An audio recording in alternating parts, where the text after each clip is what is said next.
Oh, would you believe it? After 2 or 3 months, they finally fixed the road here. Well, some of it. There's still some little portions of it that aren't done. Amazing. They've actually fixed it. No sign of my little friend today. Over there in the hedgerow or inside here. Oh well, he's obviously gone wandering around somewhere. Hopefully he's okay.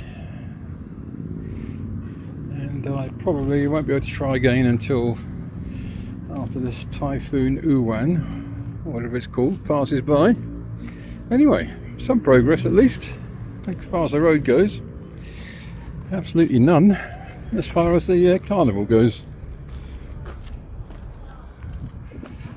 None at all. Oh well. See what happens.